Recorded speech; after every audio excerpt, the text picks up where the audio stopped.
ইসলামের সৌন্দর্য দেখেন কেমন সুন্দর। একটা যুবকের নাম হলো হাবিব ইবনে উমাইর রাহমাতুল্লাহি আলাইহি।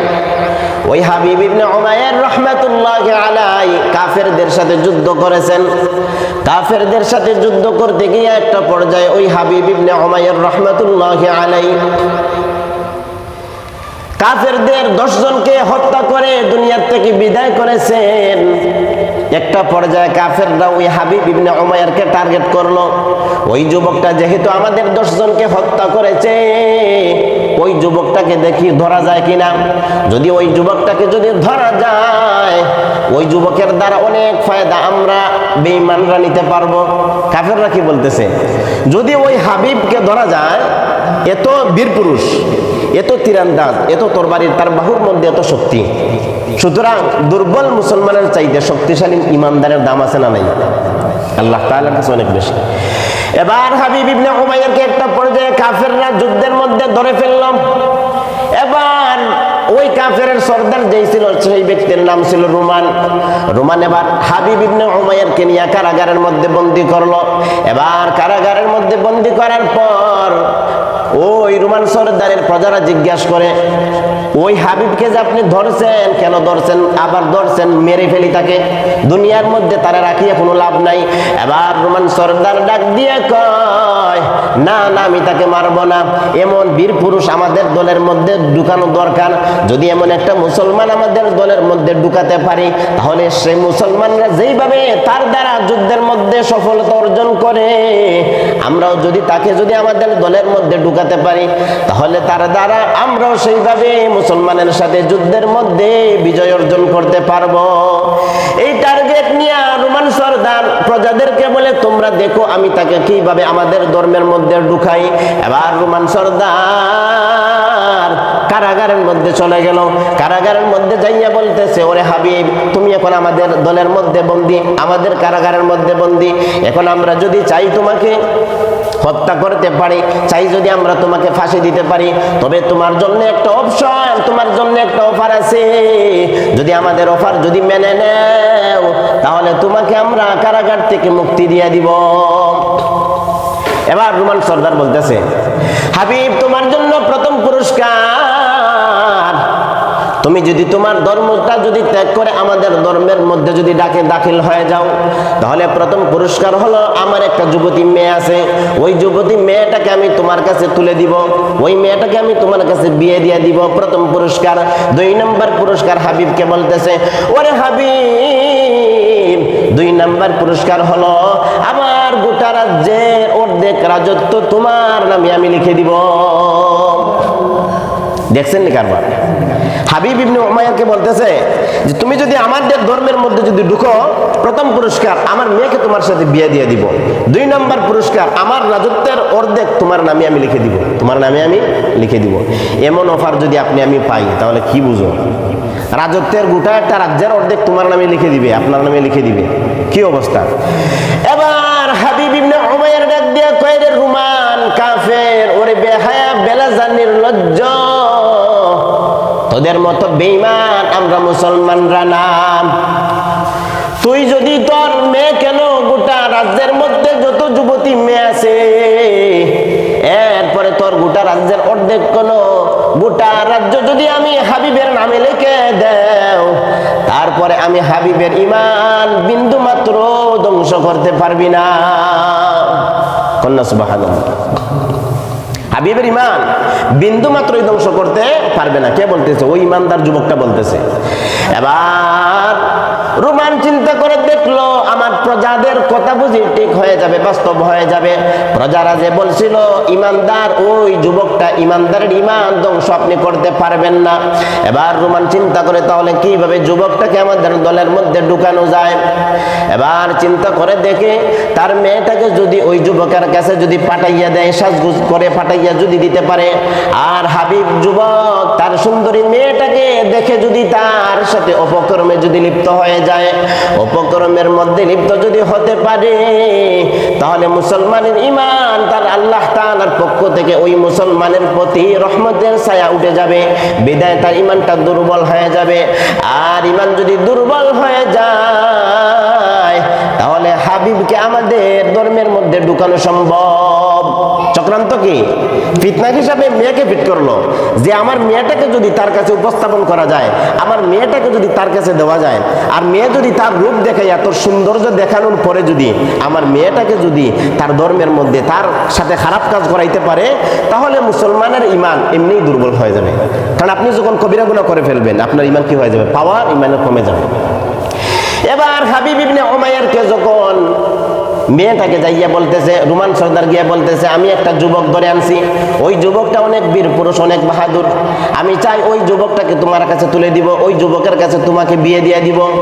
তবে যুবক কিন্তু মুসলমান, আমরা তো কাফের, কিন্তু যুবকরে যদি তুমি আমাদের দলের মধ্যে যদি ঢুকাতে পারো, এমনি কিন্তু ঢুকবে না, আমি বলে দেখছি ঢুকে না।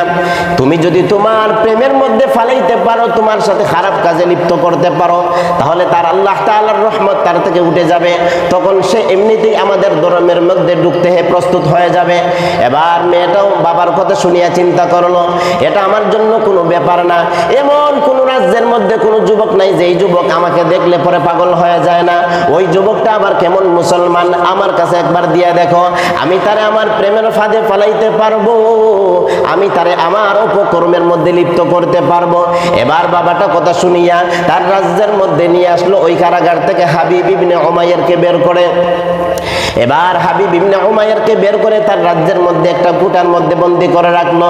ওই কুটার মধ্যে তার মেয়েটাকে সাজগুজ সুন্দর করে সাজাইয়া ভালো করে সাজগুজ করে দিল, যাতে করে ওই যুবক কি করে তার ইমানটা যাতে ধ্বংস করে। ধ্বংস করার মাধ্যম হিসাবে কি দিল?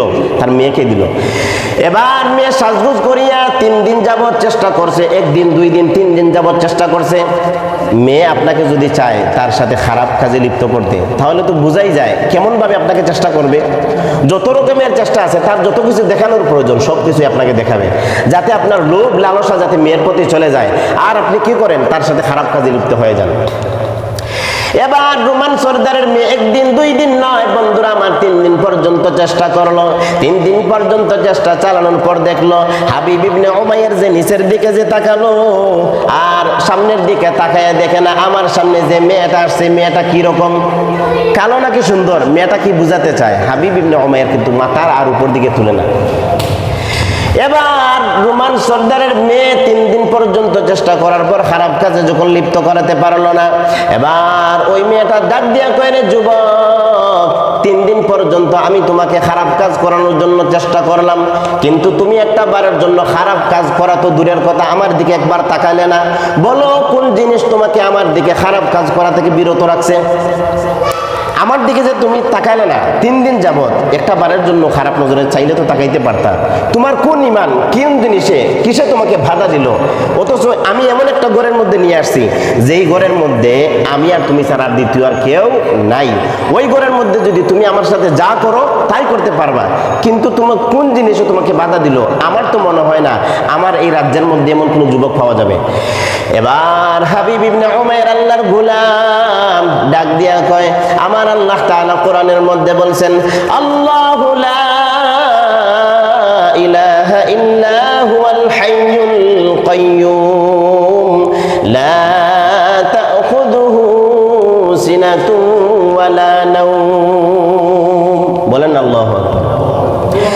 আল্লাহর বান্দা হাবিব ডাক দিয়া কয়, যুবতী শুনো, আল্লাহু লা ইলাহা ইল্লা হুয়াল হাইয়ুল কাইয়্যুম, আমার আল্লাহ হলেন এমন আল্লাহ যিনি ছাড়া দ্বিতীয় আর কোনো মাবুদ নাই, একমাত্র উপাস্যর মালিক কে? আল্লাহ। আমার আল্লাহ তাআলা হলেন একমাত্র উপাস্য মালিক, আমার আল্লাহ তাআলা হলেন একমাত্র মাবুদ, আমার আল্লাহ তাআলা হলেন একমাত্র আমার মুনিব। আল হাইয়ুল কাইয়্যুম, তিনি হলেন চিরঞ্জীব, তিনি সব সময় জীবিত, কোনো সময় তার মরণ নাই। আল্লাহ তাআলার কি কোনো সময় মরণ আছে? কোনো সময় আল্লাহ তাআলার মরণ নাই। আল কাইয়্যুম, সব কিছু আসমানের উপরে জমিনের নিচে যা কিছু আছে সব কিছুর ধারক এবং বাহক হলেন কে? আল্লাহ তাআলা। আপনি আমি দুনিয়ার মধ্যে যে যত বড়ই জ্ঞানী, যে যত বড়ই বিজ্ঞানী, শুধু আসমানের নিচে নাকি আসমানের উপরে? আসমানের উপরে কারো বিজ্ঞানী চলে? চলে না। এই জায়গায় রাজত্ব কার? একমাত্র আল্লাহ তাআলা। দুনিয়ার যত বড়ই শিক্ষিত হোক, সবার রাজত্ব কি ভাই? দুনিয়ার মধ্যে, আসমানের নিচে। যত কিছুই বানাও আসমানের নিচেই উড়াতে পারবে নাকি? আজ পর্যন্ত পাইছেন যে উড়োজাহাজ একটা বা বিরাট একটা কি করছে, বিমান বানাইছে, পরে ওইটা রকেট আসমান পুরো ছিদ্র হয়ে গিয়ে আসমানের উপরে উঠিয়ে গেছে, এরকম হবে? এরকম হবে না। আসমানের দেশে যাওয়া সম্ভব না। এবার হাবিব ইবনে উমাইরের আমি ঘটনাটা বলা উদ্দেশ্য যে কি পরিমাণ তাকওয়া তার ভিতরে, কি পরিমাণ তাকওয়া। তার ঈমান নষ্ট করার জন্য দুইটা অফার দিছিল। প্রথম অফার কি বলছিলাম, যে তোমাকে আমার মেয়েটাকে তোমার কাছে বিয়ে দিয়ে দিব তুমি যদি তোমার ধর্ম ত্যাগ করে ফেলো। 2 নম্বর, আমার রাজ্যের অর্ধেক রাজ্য তোমার নামে আমি লিখে দিব, যেহেতু তুমি আমার মেয়ের জামাই, এই হিসাবে আমার রাজ্যের অর্ধেক তোমার নামে দিয়ে দিব, কিন্তু এর বিনিময়ে কি করতে হবে, তুমি আমার ধর্মের মধ্যে প্রবেশ করতে হবে। এই জন্য মুসলমান ভাইয়ারা আমার, যত জমানা আজ থেকে কিয়ামত পর্যন্ত বা অতীতে যারাই ছিল, সব মানুষের কিন্তু সমাজের দাম নাই, সব মানুষের সমাজের দাম আছে না। সমাজের মধ্যে সবাই কি করতে পারে না, হক যে সত্য, একটা অন্যায় করতেছে, একজন অন্যায় করতেছে, কিন্তু প্রতিবাদ সবাই করতে পারে না। প্রতিবাদ করতে হলে একটা সাহসের দরকার। কি ভাই, প্রতিবাদ করতে হলে এই জায়গার মধ্যে মনে করেন আজকে জুমার দিন, একদিকে নাচ আন্দোলন চলতেছে, কথার কথা, এখন এই জায়গায় প্রতিবাদ কি যে সেই মানুষকে করতে পারবে?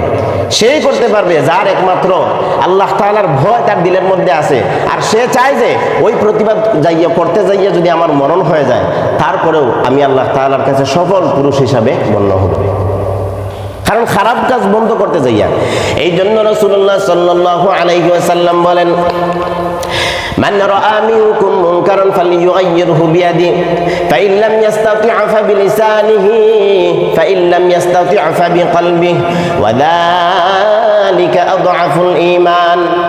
মায়ের নবী ডাক দিয়ে কোনরে উম্মত, যেই ব্যক্তি দেখবে তোমাদের মধ্যে, যেই ব্যক্তি দেখবে তার সামনে খারাপ কাজ হইতেছে, খারাপ কাজ চলতেছে, ওই সময় তুমি মুসলমানের প্রথম কাজ হলো তোমার হাত দ্বারা তাকে বাধা দেওয়া। কি দেওয়া? হাত দ্বারা তাকে বাধা দেওয়া। এই জন্য এটা হলো প্রথম, একজন ইমানদারের প্রথম গুণ হলো কি, খারাপ কাজ করতেছে, ইসলাম কি সমাজকে নষ্ট করার জন্য একটা জিনিস সে গ্রামের মধ্যে তৈরি করছে। এখন আপনি কি করতে হবে, তার প্রতিবাদ করতে হলে প্রথমে হাত দ্বারা করবে, যদি হাতের শক্তি আপনার থাকে। শক্তি থাকে বলতে কি, এমনি গায়ের মধ্যে শক্তি থাকে, শক্তি আছে, কিন্তু আপনার পিছনে বল থাকতে হবে। আপনি গিয়া যদি হাত দ্বারা প্রতিবাদ করেন, এখন আপনি যদি শেষ হয়ে যান তাহলে তো চলবে না। আপনারও কি থাকতে হবে, পিছিয়ে দিয়ে আপনারও লাঠি থাকতে হবে, বল থাকতে হবে। 2 নম্বরে রাসূল বলেন, যদি হাতের যদি সামর্থ্য না থাকে, ফাইন লাম ইস্তাতি' ফাবিলিসানিহি, তাহলে ওই যেই জায়গার মধ্যে খারাপ কাজ চলতেছে ওই জায়গার মধ্যে যাও, যাওয়ার পরে তাকে মুখ দ্বারা বুঝাও, জবান দ্বারা কি করো, মুখ দ্বারা তারে বুঝাও যে ভাই জিনিসটা আপনি খারাপ কাজ করতেছেন। আপনার এটা দেখার দ্বারা, আপনার খারাপ কাজ করার দ্বারা আরেকজন ওই খারাপ কাজ করতে উদ্বুদ্ধ হবে, আরেকজন খারাপ কাজ করার সাহস পাবে, বিধায় তুমি খারাপ কাজটা বন্ধ করে দাও। প্রথমে সুন্দরভাবে বলা, যদি সুন্দরভাবে না মানে পরবর্তীতে কি করো, ভাষা চেঞ্জ করো, যেইভাবে বললে পরে আপনার কথাটা সে গুরুত্ব দিবে। এবার মায়ের নবী বলতেছেন, ফাইন লাম ইস্তাতি' ফাবিকলবিহি, প্রথম বলছেন হাত দ্বারা যদি না পারো তাহলে জবান দ্বারা, জবান দ্বারাও যদি না পারো তাহলে এবার অন্তর দ্বারা। এবার অন্তর দ্বারা কার, কোন মানুষ অন্তর দ্বারা কি করবে, ঘৃণা করবে ওই খারাপ কাজকে, যেই মানুষের সমাজের কোনো দাম নাই। যে আমি যদি যাই এই জায়গায় বলি যে বেটা যেই চেয়ারম্যান, বেটা যেই মেম্বার, বেটা যেই মুরব্বী, আমি যদি গিয়া বলি তা আমার কোনো দাম থাকতো না, বরং আমার আরো মারবো। এরকম সমাজের মধ্যে দুর্বল মানুষ আছে না? নাই, সবাইকে পাওয়ারফুল নেই। হে দেখছে তার মেম্বারে খারাপ কাজ করতেছে, শুক্রবারের দিন গান বাজনা করতেছে, এখন আমি যদি যাইয়া তারা নিষেধ করি তে আমারে আরো বরং আমার পিছনে তো কেউ ফাইতামই না, আমারে আরো মারবো, এরকম আছে না? তাইলে আপনার কি করতে হবে, আপনি অন্তর দ্বারা কি করেন, তারে অন্তত ঘৃণা করেন অন্তর দ্বারা। এমন কেমন ঘৃণা, এত যদি কোনো ঘটনা যদি বলি, সাহাবীদের ইতিহাস আছে, তাহলে অনেক সময়ের দরকার। এখন আমি আপনাদের সামনে একটা হাদিস আমি বলছিলাম, শুরুতেই খুতবার সময় একটা হাদিস পাঠ করেছিলাম। রাসূল করিম সাল্লাল্লাহু আলাইহি ওয়াসাল্লাম বলতেছেন, মান সাআলাল্লাহ শাহাদাতা বিসিদকিন বাল্লাগাহু আল্লাহু মানাজিলাশ শুহাদা ওয়া ইন মাতা আলা ফিরাশিহি। রাসূল বলতেছেন, মান সাআলাল্লাহ শাহাদাতা বিসিদকিন, যেই ব্যক্তি সত্য নিয়তে, একবারে অন্তর থেকে খাস নিয়তে আল্লাহ তাআলার জন্য চায় যে আল্লাহ আমি ইসলাম রক্ষার্থে, আমি যাতে ইসলাম রক্ষার্থে আপনার যদি কোনো এই নবী নিয়ে কেউ কটূক্তি করে, আল্লাহ তাআলাকে নিয়ে, কোরআন নিয়ে কেউ অবমাননা করে, তাহলে আমি ওই ব্যক্তির সাথে যুদ্ধ করে বা ইসলাম হেফাজত করার জন্য যুদ্ধ করে আমি শহীদ হতে চাই। ওইটা যদি কোনো ব্যক্তি একবারে দিলের অন্তর দ্বারা বলে, আল্লাহ তাআলা দিলের খবর জানেন কিনা জানেন না? বলেন সবাই, আপনার আমার দিলের অবস্থা আল্লাহ তাআলা জানেন কিনা জানেন না? হয়তো আপনি আমার খবর জানতেছেন না যে আমার দিলের ভিতরে কি আছে, কিন্তু আপনিও আপনার খবর জানতেছেন আপনার দিলের ভিতরে কি আছে। হয়তো জবানদার একটা বলতেছেন কিন্তু ভিতরে আরেকটা, এরকম থাকে নাকি? না, থাকে না। মুনাফিক কাকে বলে? মুনাফিক তো তাকেই বলে যার জবানে একটা আর অন্তরে আরেকটা, তাকে কি বলে? মুনাফিক বলে। যে রাসূলুল্লাহ সাল্লাল্লাহু আলাইহি সাল্লামের জমানায় মুনাফিক যারা ছিল তারা রাসূলের সামনে আসিয়া বলতো এক ধরনের বলতো যে আমরা তো আপনার দলের মধ্যেই আছি, আমরা তো ইসলাম গ্রহণ করছি, আমরা আপনার সাথেই আছি। আবার পিছনে যাই আবু জাহেলের দলের মধ্যে গিয়ে বলতো আসলে মুহাম্মদকে আমরা কি করি, এটা ধোঁকা দেই, তাকে বলি আমরা তার সাথে আছি। আর তার কাছ থেকে গোপন যত তথ্য আছে সব তথ্য আমরা জানি, কারণ যদি আমরা মুসলমান ওই জায়গায় স্বীকার না করি তাহলে তো তার গোপন যে সে আমাদেরকে কিভাবে ধ্বংস করতে চায়, ওইটা তো সে কিভাবে আমাদের সাথে যুদ্ধ করতে চায়, এগুলা তো জানা যাবে না। এই জন্য আমরা তার সামনে গিয়ে কি বলি, আমরা তো ঈমান আনছি, আমরা কি করছি, ঈমান আনছি। এবার বন্ধুরা আমার গিয়া যাইয়া বলে আমরা ঈমান আনছি, কিন্তু আবার আবু জাহেলের সাথে বলে আমরা কিন্তু বেঈমান, আমরা তোমাদের সাথে আছি, তাকে কি বলে? মুনাফিক বলে। এবার রাসূল বলতেছেন যেই ব্যক্তি অন্তর দ্বারা একবারে খাস নিয়তে যেই ব্যক্তি আল্লাহ তাআলার কাছে দোয়া করবে, আয় আল্লাহ আমি আপনার দ্বীনের জন্য আমাকে আপনি শহীদ হিসাবে কবুল করেন। কি হিসাবে? শহীদি মর্যাদা। শহীদি মর্যাদা কি ভাই? শহীদি মর্যাদা অনেক উপরে। আপনি সারা জীবন যদি তাহাজ্জুদ নামাজ পড়েন আর একজন বান্দা শহীদ হয়েছে, দ্বীনের জন্য শহীদ হয়েছে, ওই ব্যক্তি আপনার চাইতে দামি। কারণ শহীদ হওয়া, দ্বীনের জন্য যুদ্ধ করা, লড়াই করা, এটা যেই সেই মানুষের দ্বারা সম্ভব না। তাহাজ্জুদ পড়া সহজ, নামাজ 5 ওয়াক্ত পড়া সহজ, যাকাত দেওয়া সহজ, হজ করা সহজ, কিন্তু জিহাদ করা কঠিন। জিহাদ করা কি ভাই? কঠিন। জিহাদ কিন্তু রাসূলের জমানায় যারা মুনাফিক ছিল তারা জিহাদে যায় না, কারণ তারা জানে জিহাদে গেলে গিয়েই তো মরতাম। এই জানে আবার কি জিহাদে গেলে পরে মরবো, মরলে পরে তো আর আখেরাতে তো আর কোনো কিছু পাইমু কিনা কোনো সন্দেহ নাই, বিদায় জিহাদে যাওয়ার কোনো দরকার নাই। মুনাফিকরা একটার পরে একটা শুধু কি করতো, বাহানা দিত যে না আজকে আমার ওই কাজ আছে, কালকে আমার ওই কাজ আছে, আজকে এই মুহূর্তে ইমার্জেন্সি আমার ওই জায়গায় যাওয়ার লাগে, বিদায় আমি যুদ্ধের ময়দানে যেতে পারবো না। বিদায় বোঝা গেল কি জিহাদ করা খুবই কঠিন কাজ। নামাজ পড়া সহজ কিনা কঠিন? নামাজ পড়া তো ভাই একবারে সহজ, দিল থেকে বলেন নামাজ পড়া সহজ না। আপনি যদি চান নামাজ একবারে পড়তে পারবেন। নামাজ পড়তে কি কেউ মারার কোনো আশঙ্কা আসেনি? মরার কোনো আশঙ্কা আছে? আচ্ছা আপনারা যদি 5 ওয়াক্ত এই মসজিদে নামাজে আসেন, মরার কোনো আশঙ্কা আছে কোন চাই? এমন নি বলে ফিলিস্তিনের মধ্যে হামাস ইসরায়েল ফায়ার তিনি বসে থাকছে, একবারে পিস্তল নিয়ে বসে থাকছে, নামাজে পাইলে কি করব?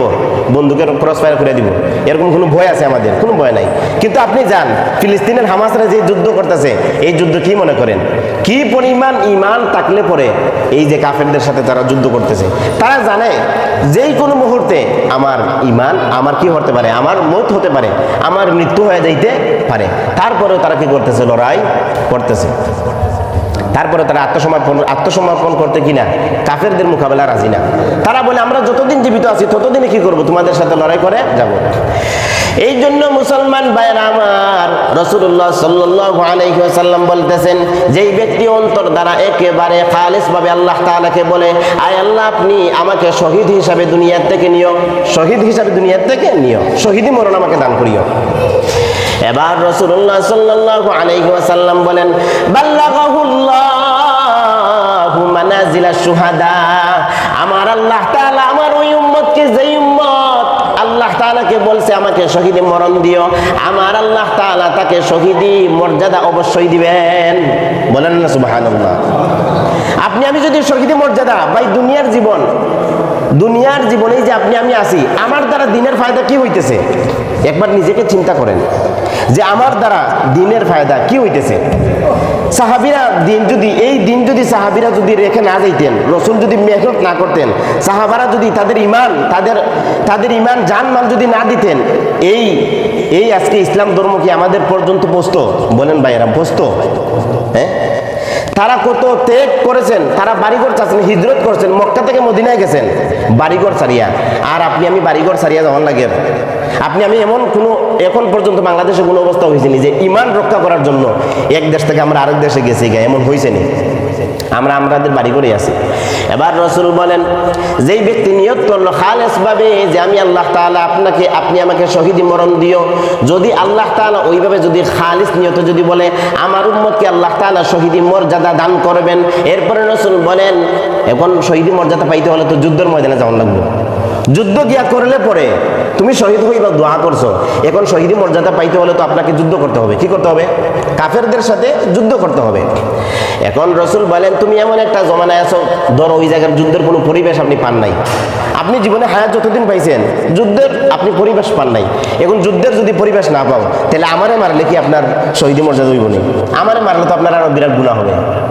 কারণ মারতে হবে কাকে? কাফেরকে মারতে হবে, তাও অন্যায় পাবে না। সে যদি ইসলামের মধ্যে কোনো আঘাত আনে, ইসলাম নিয়ে যদি কোনো কটূক্তি করে, কোরআন নিয়ে যদি কোনো কটূক্তি করে, তাহলে তাকে কি করা যায়? মারা যায়। এমনি কে কাফেরকে মারা যাবে? এমনি একজন হিন্দুকে, একজন বেঈমানকে কি করা যাবে না? আঘাত করা যাবে না। এবার রসুল বলেন যদি তুমি ওই যেই জমানায় আছো ওই জমানার মধ্যে যদি যুদ্ধের কোনো পরিস্থিতি যদি না থাকে, যুদ্ধের কোনো পরিবেশ যদি না পাও, যুদ্ধের কোনো কি যদি না পাও তোমার দেশের মধ্যে, আর যদি ওয়াইমা তাআলা ফিরাশিহি, যদি আমার উম্মত যদি তার বিছানার মধ্যেও যদি মারা যায়, কোথার মধ্যে?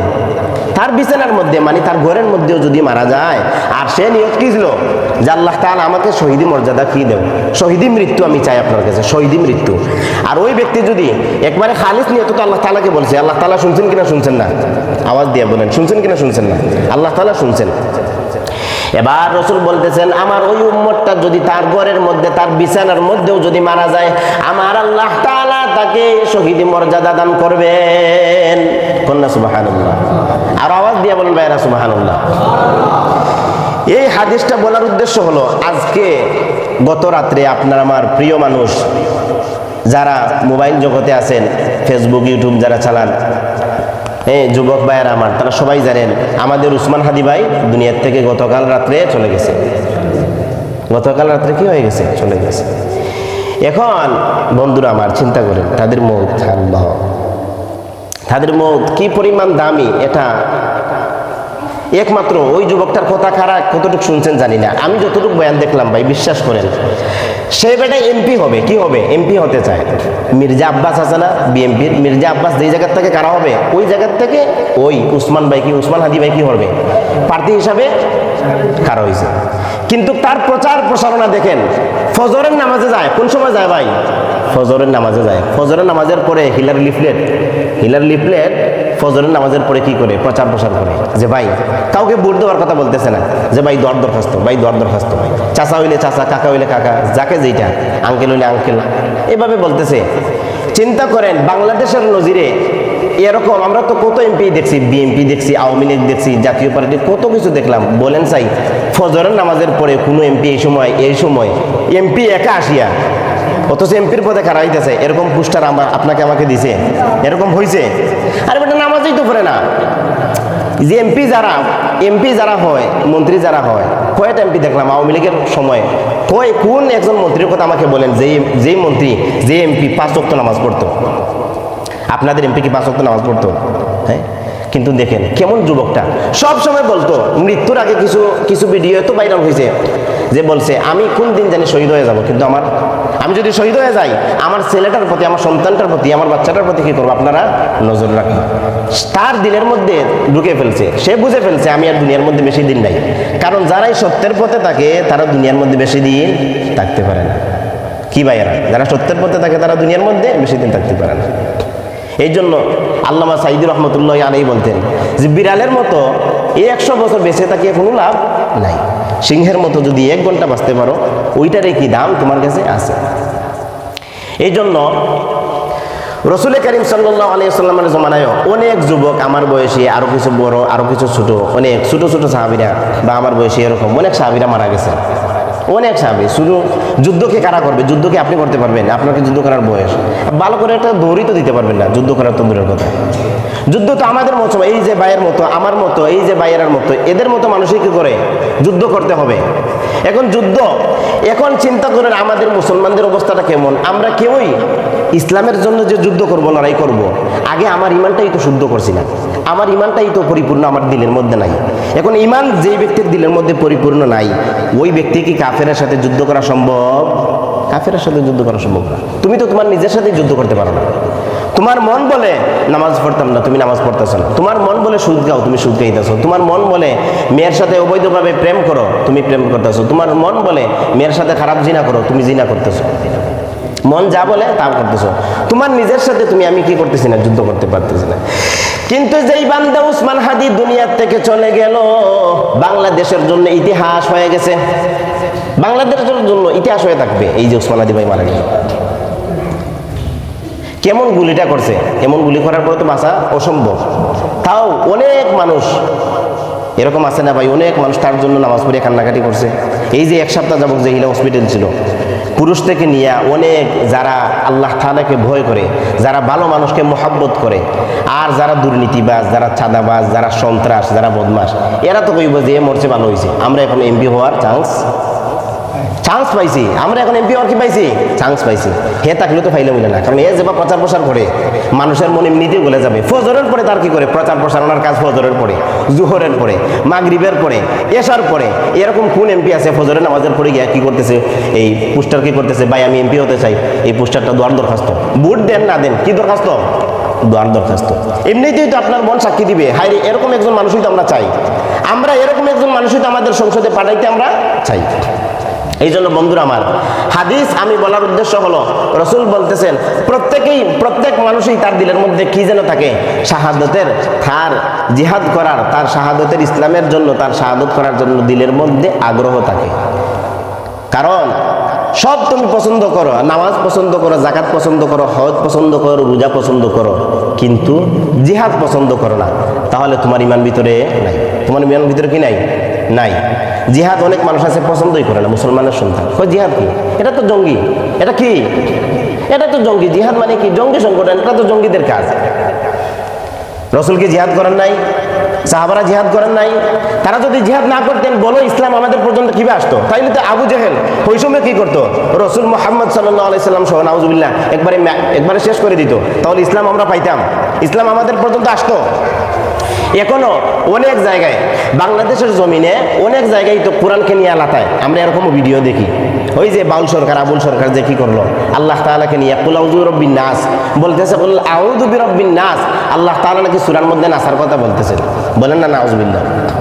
হ্যাঁ, সারা 16 বছর মাদ্রাসায় পড়ার পর এখনো পর্যন্ত অনেক জিনিস জানার বাকি রয়ে গেছে, আর তারা মাদ্রাসার দাড়ির মধ্যে একদিন ফাড়া দেয় নাই, আর বলতেছে কুল আউযু বিরাব্বিন নাস, আল্লাহ তাআলা দেখো নাসার কথা বলতেছে। মৌলবীরা কি বুঝে, তারা তো নাসার কথা হারাম বলে, আল্লাহ বলছেন নাচতে, তারা বলে নাসা হারাম। মালিকিন নাস, আবার আল্লাহ তাআলা আবার বলতেছেন কি, মালিকিন নাস নাসো, শুধু কি বলছেন, নাসার কথা বলছেন। এই সূরাটার আবার সব, এই সূরাটার প্রত্যেকটা আয়াতের শেষে নাস আছে না নাই? কুল আউযু বিরাব্বিন নাস, মালিকিন নাস, ইলাহিন নাস, মিন শাররিল ওয়াসওয়াসিল খান্নাস, আল্লাযী ইউওয়াসওয়িসু ফি সুদুরিন নাস মিনাল জিন্নাতি ওয়ান নাস।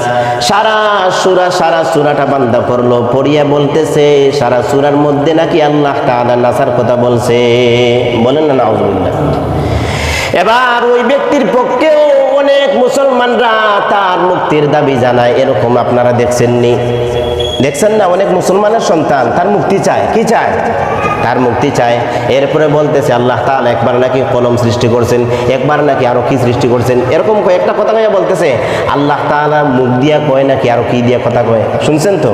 এখন চিন্তা করেন, এই ব্যক্তি কাফেরও তো এরকম কথা কয় না, কাফের সে আল্লাহ তাআলার ইবাদত করে না, সে ইসলাম ধর্মের মধ্যে ঢুকে না, কিন্তু এরকম এত কঠোর বাক্য সে বলে না, কিন্তু সে মুসলমানের ঘরে সন্তান হওয়ার পর কত বড় কথা বলছে, চিন্তা করা যায়। এই জন্য মুসলমান ইমান যদি হেফাজত করতে হয়, ইমান যদি ভিতরে রাখতে হয়, তাহলে আল্লাহ তাআলার কাছে সব সময় দোয়া করো, আয় আল্লাহ তাআলা ইমান যাতে মওত পর্যন্ত যাতে ইমান আমার ভিতরে থাকে, সেই তৌফিক আপনি আমাদেরকে দান করো। সবাই বলেন আমিন। আয় আল্লাহ তাআলা আমাদের মধ্যে শাহাদাতের তামান্না আমাদের দিলের মধ্যে পয়দা করিয়া দাও।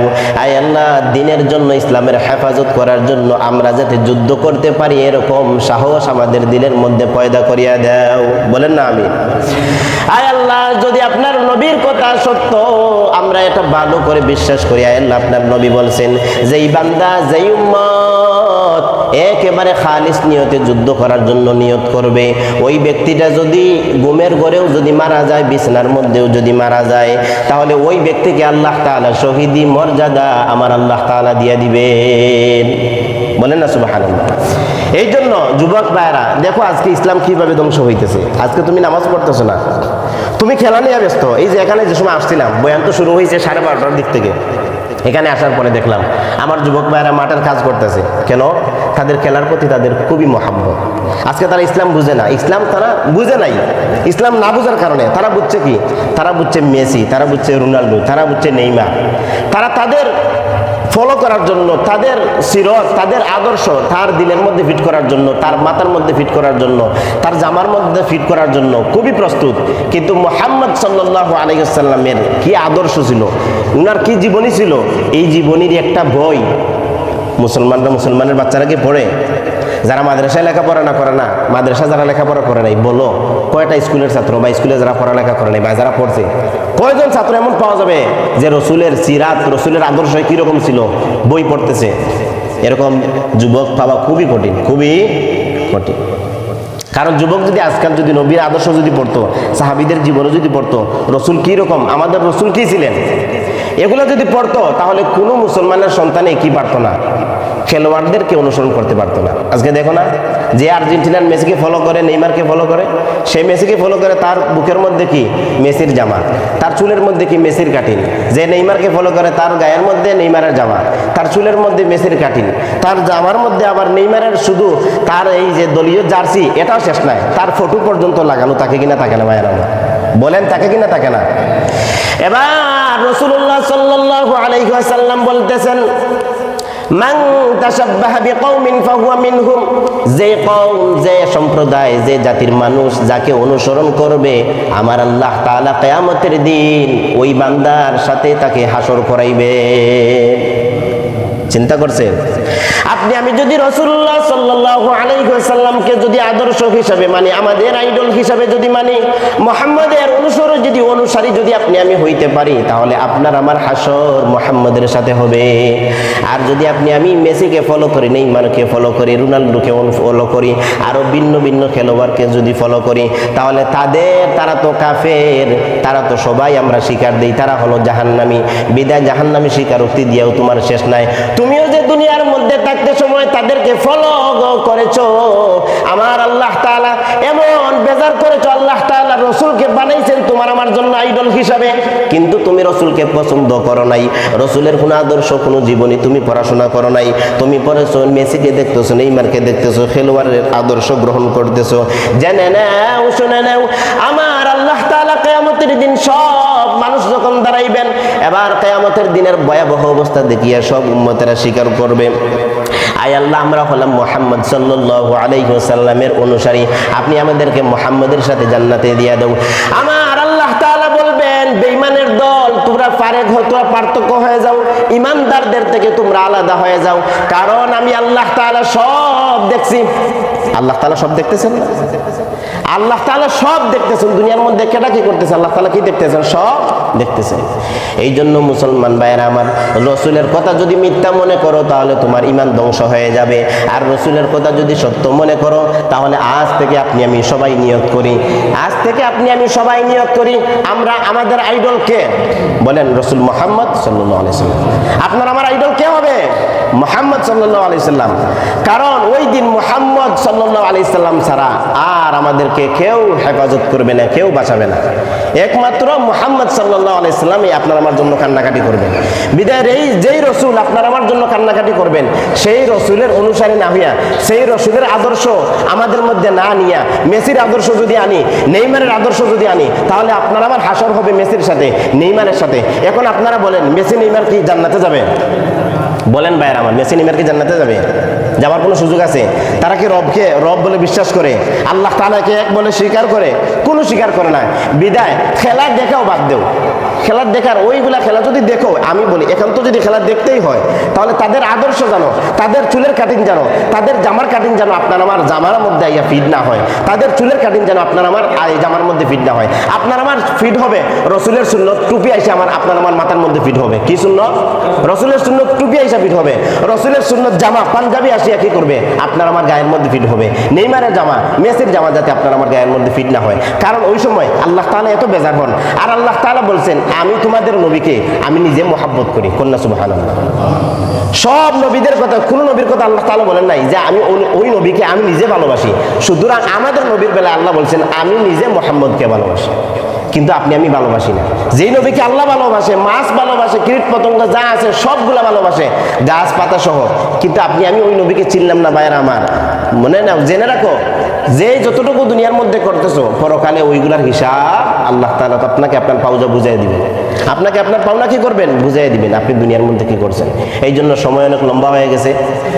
আল্লাহ পাক রব্বুল আলামিন যতটুকু আলোচনা করলাম আপনাদেরকে এবং আমাকে সবাইকে আমলে আনার তৌফিক দান করুন। সবাই বলেন আমিন। আরো আওয়াজ দিয়ে বলেন আমিন।